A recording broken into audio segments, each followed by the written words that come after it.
ॐ ज्ञानतिमिरन्धस्य ज्ञानाञ्जनशलाकया चक्षुरुन्मिलितं येन तस्मै श्रीगुरवे नमः।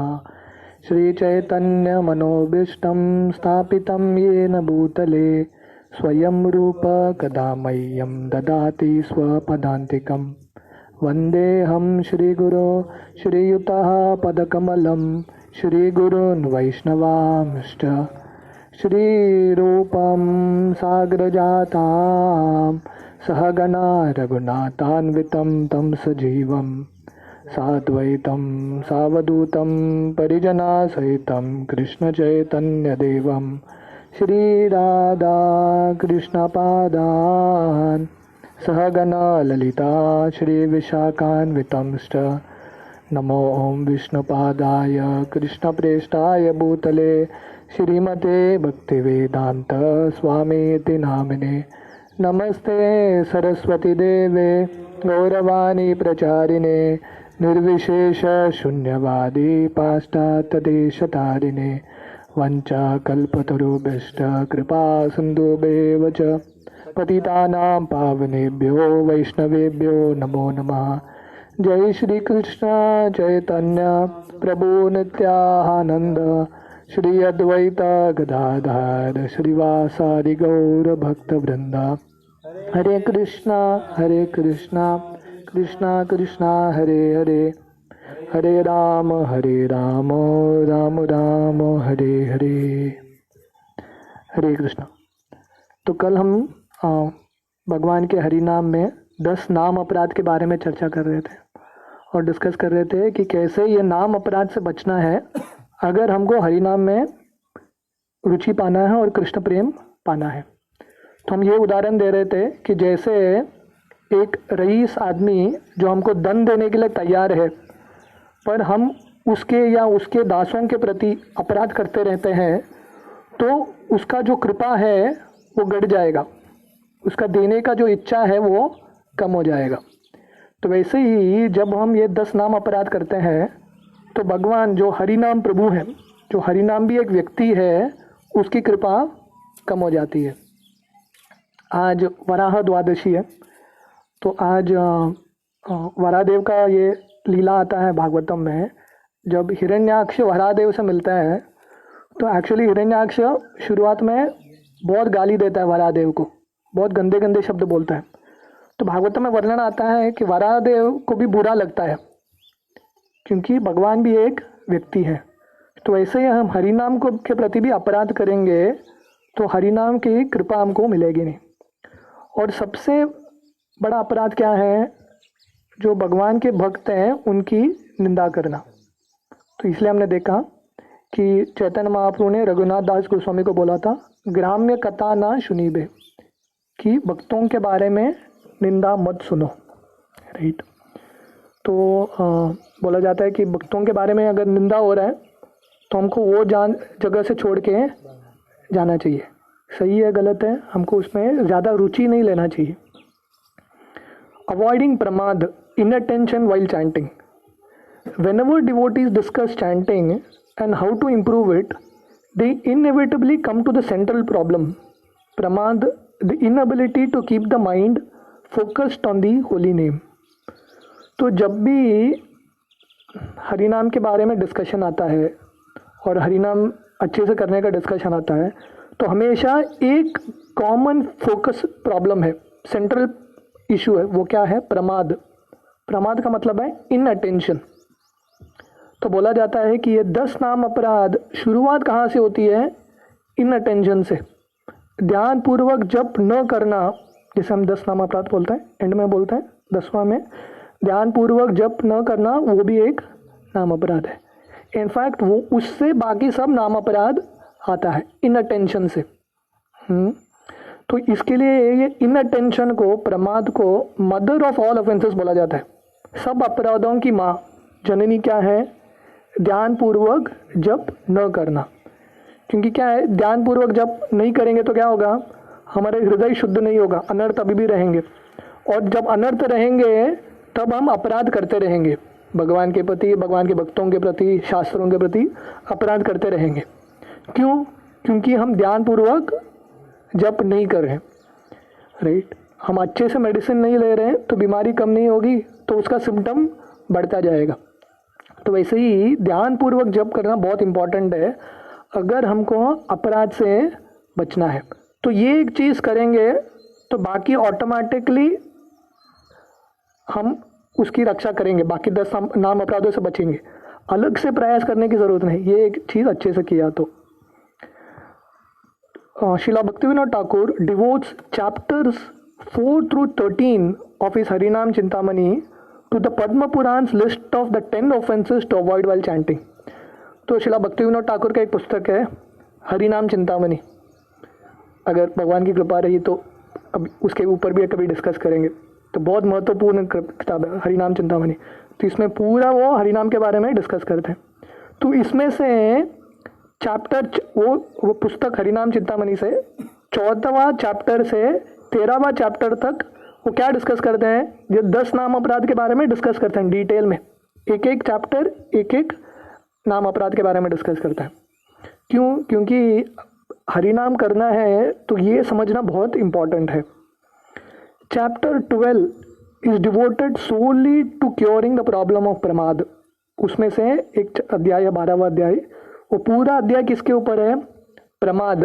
प्रमाद का मतलब है इन अटेंशन, ध्यानपूर्वक जप न करना, उसके ऊपर ही फोकस करता है।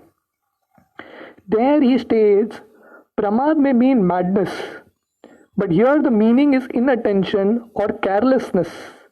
It is from this offense that all other offenses spring.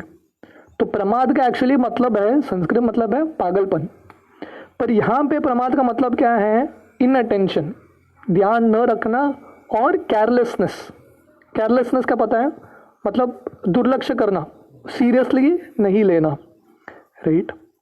तो इससे ही बाकी सब अपराध आता है। तो ये प्रमाद इन अटेंशन जो है 3 कैटेगरी के होते हैं, 3 तरह के होते हैं। In attention as basic 3 categories and Srila Bhaktivinoda Thakur list them as, ये 3 तरह के इन अटेंशन है। हम जब बोलते हैं ध्यानपूर्वक जप नहीं हो रहा है, वो 3 तरह के होता है। एक है औदासीन्य। औदासीन्य का मतलब है एपैथेटिक डिवोशनल सर्विस और a lack of fixed resolve in sadhana. उदासीन, उदासीन का मतलब है कुछ फर्क ही नहीं पड़ रहा है, मतलब कोई आप जा रहे हैं, कोई बीमार है, कुछ है। उदासीन का मतलब है ऐसा बर्ताव करना है कि आपको पता ही नहीं क्या चल रहा है, अपने ही धुन में रहना, राइट। तो ये एक उदासीन्य, इनडिफरेंस बोलते हैं इसको। इनडिफरेंस का मतलब है भक्ति, चल रहा है नहीं चल रहा है। आप किसी को पूछेंगे आपका जप कैसे चल रहा है, ठीक है चल रहा है, मतलब उस पर हम फोकस ज़्यादा करते ही नहीं है, चल रहा है कैसा तो चल रहा है बस हो गया। तो इसको बोलते हैं इनडिफरेंस, फर्क ना पड़ना, चल रहा है अच्छा चल रहा है नहीं चल रहा है, हाँ न्यूट्रल नहीं है। इनडिफरेंस अलग है। इनडिफरेंस का मतलब है एक एटीट्यूड है जिससे समझ में आता है कि आपको पता है प्रॉब्लम है पर आप उस पर फोकस करना नहीं चाहते, हाँ, या सब कुछ चलता है, इट्स काइंड ऑफ चलता है, डिजीज है, ये औदासीन्य है। दूसरा है इन अटेंशन का दूसरा कैटेगरी है जड्य। जड्य का मतलब है लेजीनेस और इनर्शिया, मतलब बहुत आलसीपन रहता है हरिनाम करने में, भक्ति करने में एक बहुत बड़ा आलसीपन रहता है, राइट। तो मन और हमारी इंद्रिय इतना तमोगुण रहता है, करने को देता ही नहीं है। माला लेते ही आदमी सो जाता है, जड़िया। तो ये एक दूसरा तरीका है। तीसरा है कैटेगरी है विक्षेप। विक्षेप का मतलब है डिस्ट्रैक्शन और misplacing of one's attention on engagements not directly connected with sadhana bhakti. तो इन अटेंशन का तीसरा तरीका क्या है, तीसरा कैटेगरी क्या है? एक तो है औदासीन्य, मतलब फर्क ही नहीं पड़ा, इनडिफरेंट है, हो रहा है नहीं हो रहा है कुछ समझ में ही नहीं आ रहा है। दूसरा है जड़िया, बहुत आलसीपन है, उसके वजह से ध्यान लगता नहीं है। तीसरा है मन बहुत विचलित है, भागता रहता है इधर उधर इधर उधर इधर उधर, इतना विचलित है, विक्षेप मतलब भगवान पे हरिनाम छोड़ के बाकी सब चीज़ पे वो घूमता रहता है। बहुत चंचल रहता है मन, इसके वजह से ध्यान से जप होता नहीं है। तो ये 3 कारण है। Apathy indicates that we lack a deep concern for either our chanting practice or the holy name itself. तो जैसा मैं बोल रहा था औदासीन्य, इंडिफरेंस, इंडिफरेंस का मतलब अपैथी, अपैथी का मतलब है हमको हरि नाम के प्रति या हमारे जप के प्रति कंसर्न ही नहीं है, हो रहा है नहीं हो रहा है उसके बारे में हम चिंता ही नहीं करते, राइट। तो देखिए भक्ति में थोड़ा स्ट्रेस लेना इंपॉर्टेंट है। बिल्कुल स्ट्रेस, बहुत ज़्यादा स्ट्रेस लिया तो प्रॉब्लम है, पर बिल्कुल स्ट्रेस नहीं लेंगे तो भी चलेगा नहीं। भक्ति कर रहे हैं, फर्क क्या पड़ता है हम हरि नाम अच्छे से करें कि नहीं, भगवान देख लेंगे ना। नहीं, ये गलत है, राइट। जैसे प्रभु जी बोल रहे थे चलता है एटीट्यूड, हो चलता है यार क्या फ़र्क पड़ता है, राइट। तो ये एटीट्यूड बहुत गड़बड़ है, right, apathy. As a result we have no taste for chanting. तो इसलिए हम, क्योंकि हम चैंटिंग को सीरियसली लेते नहीं है, हो रहा है नहीं हो रहा हमको कुछ फ़र्क नहीं पड़ रहा, इसलिए क्या हो रहा है हमको हरि नाम में रुचि आता ही नहीं है, क्योंकि हमको चाहिए नहीं वो, राइट। दूसरा है लेजीनेस, जड़िया या आलसीपन। Laziness creates sleepiness and feeds distraction and again we find ourselves with no taste. तो अगर आलसीपन है जप में तो क्या होगा, तो हरि नाम करते करते रुचि आएगा ही नहीं, राइट। इनफैक्ट रुचि न आ रही, क्योंकि रुचि नहीं आता इसलिए आलसीपन आता है, और हम आलसीपन पे काम नहीं करेंगे तो क्या होगा, जो रुचि है और घटता जाएगा, वो एक साइकिल बनता जाएगा। रुचि नहीं है इसलिए लेजीनेस आता है, नींद आता है, वो नींद पे काम नहीं करेंगे तो और रुचि नहीं आएगा, उसे और आलसीपन बढ़ेगा, ये चलता रहेगा जब तक हम कोशिश नहीं करेंगे। तब बोलेंगे अगर मैं जप लेता हूँ तो नींद आता है, तो क्या करना चाहिए, एटलीस्ट कोशिश तो करना चाहिए, चल के जप करो, उठ के जप करो, तो कुछ तो कोशिश करना चाहिए। सबका अलग अलग कष्ट है, ये तीनों में से एक कैटेगरी हम बैठेंगे जिसके वजह से हमारा जप अच्छा नहीं हो रहा है, वो वैलिड है, पर ये कैटेगरी से हम कैसे उठते हैं, हम प्रयास करते हैं कि नहीं, वो इम्पॉर्टेंट है, राइट। एटलीस्ट प्रयास तो करना चाहिए हमको। डिस्ट्रैक्शन, वो तीसरा जो कारण है विक्षेप, relates to the grasshopper mind jumping everywhere and anywhere and remaining unable to maintain its focus on the holy name। तो विक्षेप की वजह से, डिस्ट्रैक्शन की वजह से मन जो एक ग्रासहोपर की तरह है, तो यहाँ से उधर जाता रहता है, हरि नाम पे फिक्स होता ही नहीं है। तो हरि नाम करके हम एक जगह पे बैठ के माला कर ही नहीं सकते, क्योंकि मन हमको उठा देता है वहाँ से, कि मन इतना विचलित है, राइट। तो ये तीनों में से हम कौन एक न एक कैटेगरी में हम फिट होंगे, हम या तीनों में भी फिट हो सकते हैं अलग अलग समय पे, राइट। तो एटलीस्ट क्या है, ये डिस्कशन से हमको एटलीस्ट हमारा रियलिटी तो समझ में आएगा। देखिए जब तक प्रॉब्लम समझ में नहीं आता, सोल्यूशन कहाँ पे आएंगे, सोल्यूशन तो बाद में आएगा, सोल्यूशन पाने के लिए पहले प्रॉब्लम समझना पड़ेगा। इसलिए हमारे आचार्य सिर्फ इतना नहीं बताते कि हरि नाम करो, हरि नाम क्यों नहीं कर पा रहे हैं, वो सब डिटेल एक साइंस बताते हैं, ताकि, और ऐसा नहीं कि भक्तिविनोद ठाकुर हरिनाम चिंतामणि में ये 3 प्रॉब्लम बताते हैं और बोलते हैं कि चले जाओ, नहीं, ये 3 प्रॉब्लम का सोल्यूशन भी बताते हैं, ये 3 से कैसे बाहर आना चाहिए। Clearly to attain taste while chanting Krishna's holy name we must overcome an inability to pay attention. तो अगर हमको हरिनाम में अच्छे से जप करना है तो हमारा जो ध्यान है उसको भगवान पे, हरिनाम पे लगाना पड़ेगा, अटेंशन लाना पड़ेगा, राइट। तो ये जो डिस्ट्रैक्शन है, इन अटेंशन है, उस पर काम करना पड़ेगा। To accomplish this it is helpful to understand the nature and the workings of the mind. तो ये करने के लिए हमको हमारा मन और कैसे मन काम करता है उस पर थोड़ा समझना पड़ेगा, राइट।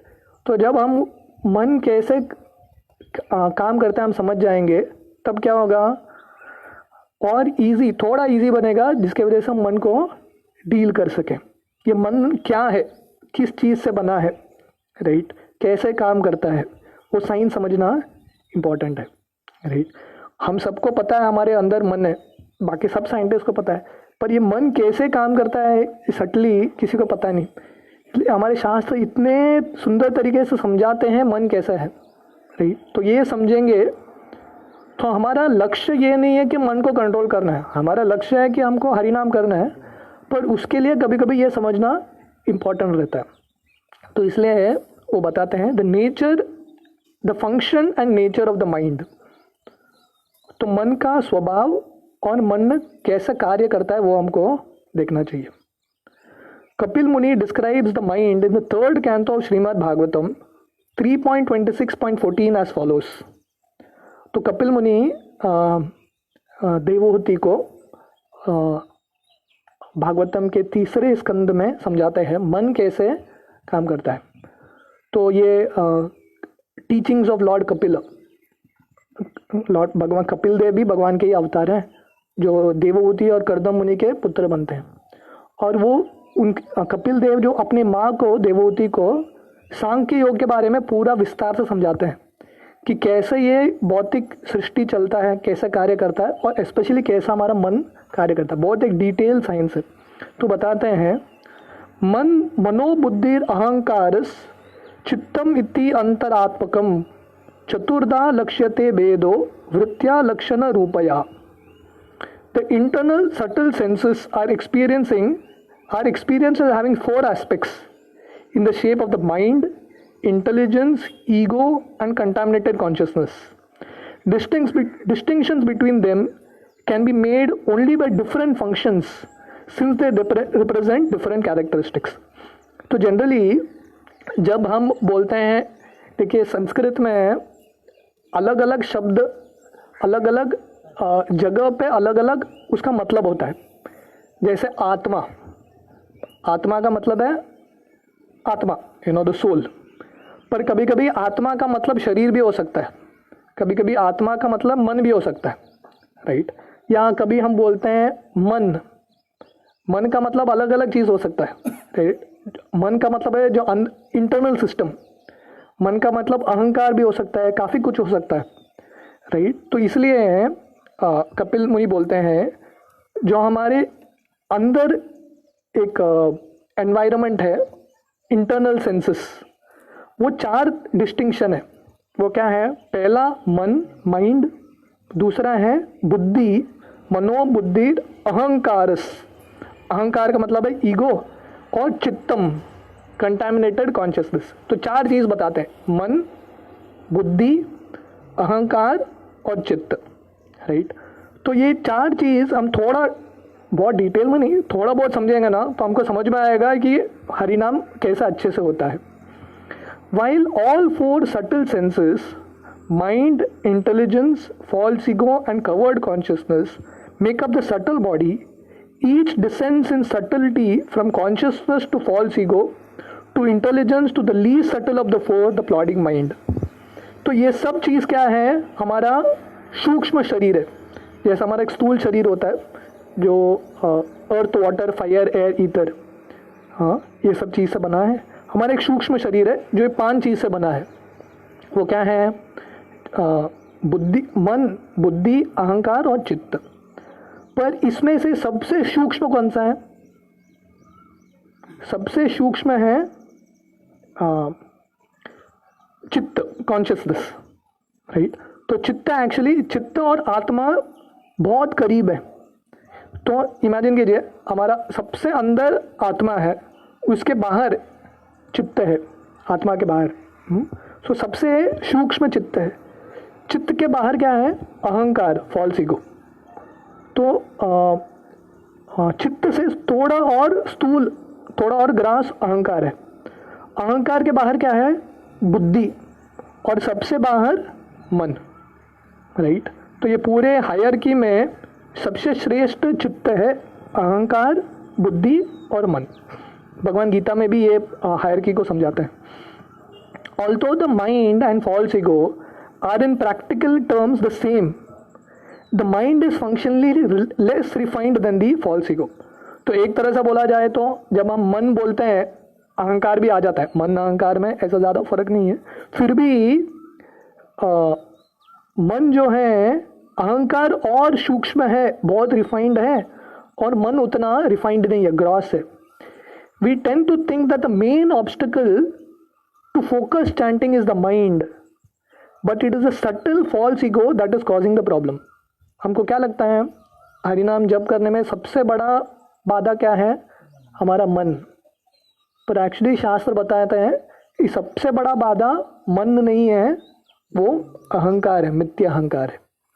तो ये समझना इंपॉर्टेंट है, क्योंकि जब तक हम ये समझेंगे नहीं ना, हम मन के साथ डील नहीं कर पाएंगे, क्योंकि ये रूट कॉज है प्रॉब्लम का। The mind being grosser is subordinate to the false ego and serves it by maintaining and protecting it. तो मन का काम क्या है? मन अहंकार की सेवा करता है, अहंकार का दास है। जो अहंकार बोलता है उसको सुनता है और उसका पालन करता है, ये मन का काम है। इन इस सॉन्ग केनो हरे कृष्ण नाम, भक्ति विनोद ठाकुर का एक गीत है केनो हरे कृष्ण नाम। इन इस सॉन्ग केनो हरे कृष्ण नाम, Bhakti Vinod Thakur refers to the condition soul self concept as maner manush, the mentally imagined man, the false sense of self। तो भक्ति विनोद ठाकुर इसमें ये गीत में बताते हैं कि हम सबका एक आइडेंटिटी है। फॉल्स ईगो का मतलब क्या है? आइडेंटिटी, मैं कौन हूँ, right, that is false ego. तो ये जगत में एक ट्रू ईगो है, एक फॉल्स ईगो है।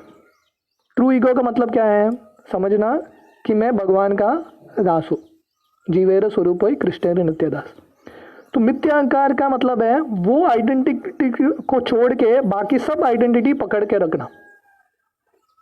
मैं पुरुष हूँ, मैं इंजीनियर हूँ, मैं डॉक्टर हूँ, ये अलग अलग लेबल्स रहता हमारा। एक बार मैंने किसी का कार्ड देखा था, विजिटिंग कार्ड, उसके विजिटिंग कार्ड के पीछे उसका डिजिग्नेशन था, मतलब एक्स ये एक्स वो, ऐसा 50 डिजिग्नेशन डाला था उसने। क्यों? क्योंकि बद्ध जीव को यही चाहिए, जितना और डिजिग्नेशन रहेगा, लेबल रहेगा, मैं ये हूँ, वो हूँ, इंजीनियर हूँ, डॉक्टर हूँ, ये हूँ, तो उसको अच्छा लगता है कि मैंने कुछ हासिल किया है, पर उसको पता नहीं ये सब डिजिग्नेशन है, राइट। क्यों? क्योंकि हम जन्म लेने से पहले हमारा डिजिग्नेशन क्या था? जन्म लेने के बाद हमको एक नाम आता है, तुरंत बचपन में एक नाम मिलता है, तो हम वो नाम के साथ आइडेंटिफाई करते हैं। नाम बोला तो मुझे लगता है वो मैं हूँ, पर नाम मिलने से पहले हम कौन थे? हम कुछ और ही थे, राइट।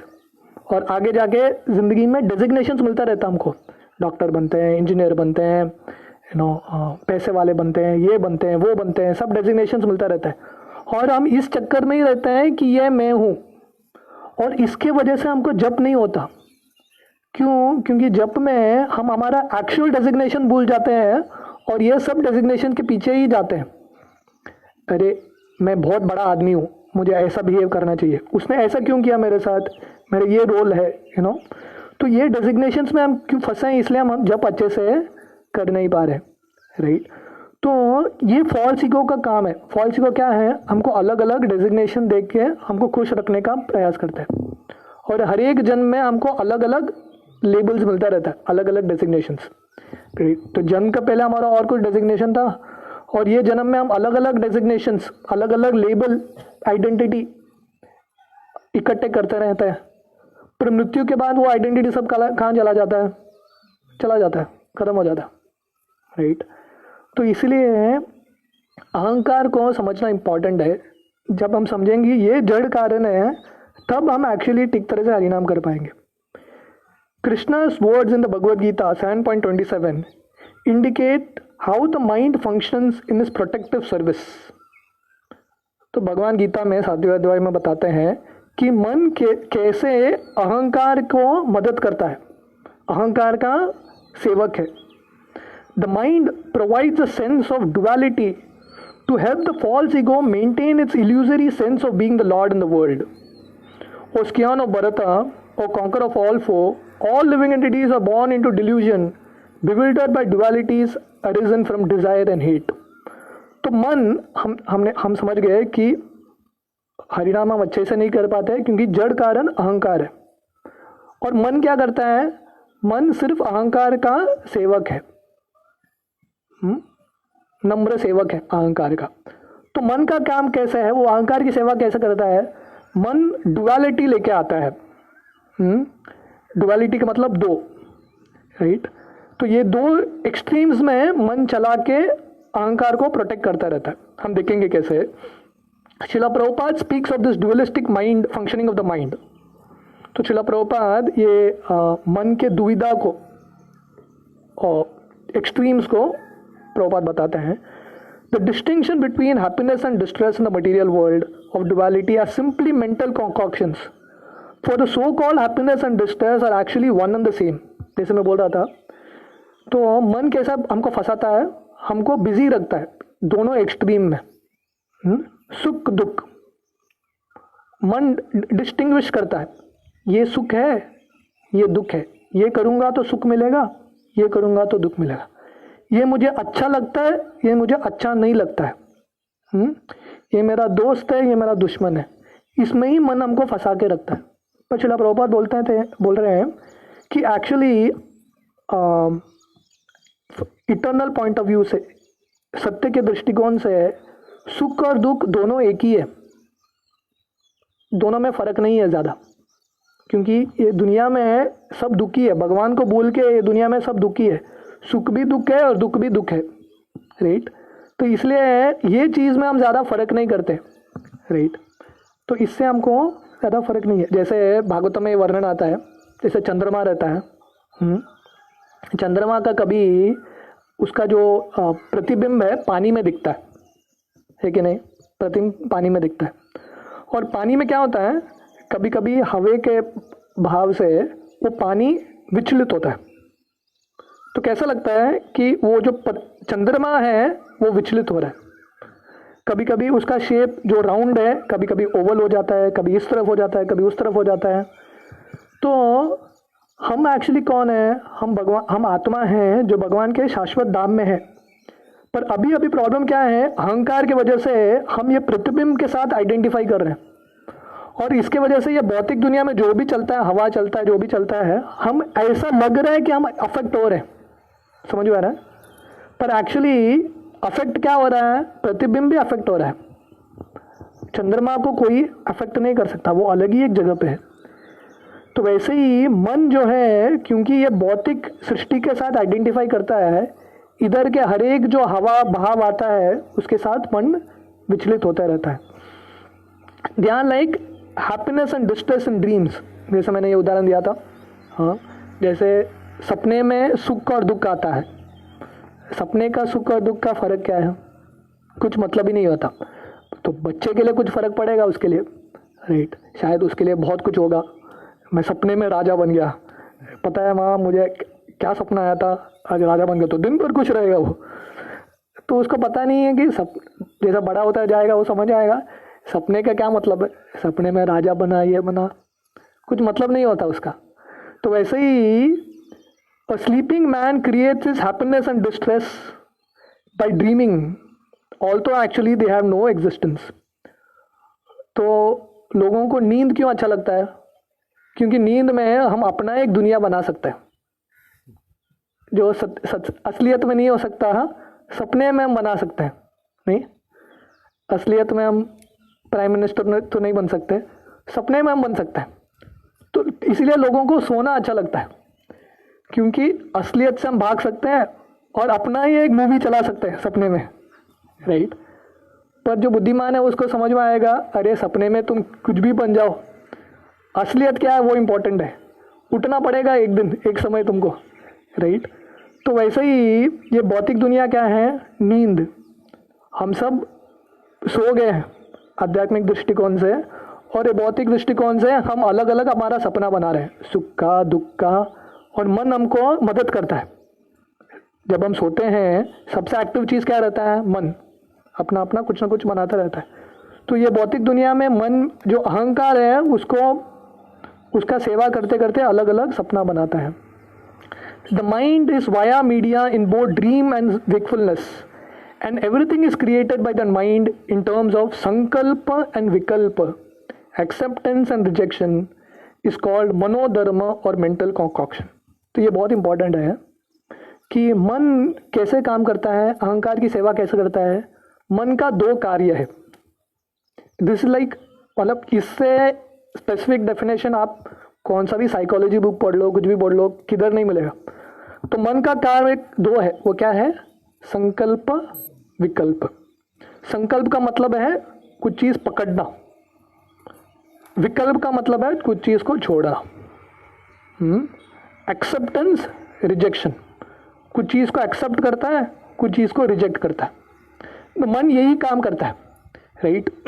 जैसे मन के पास आप इमेजिन करो रसगुल्ला मैं बोलूंगा, तो मन क्या करेगा? एक्सेप्ट करेगा उसको, क्योंकि आपको पहले अच्छा लगा, वो एक्सेप्ट करेगा। आप बोलेंगे नीम का सब्जी, जिसको अच्छा नहीं लगता, मन रिजेक्ट करेगा उसको, नहीं चाहिए, राइट? तो मन का ये दो ही काम है। आप किसी का नाम ले लो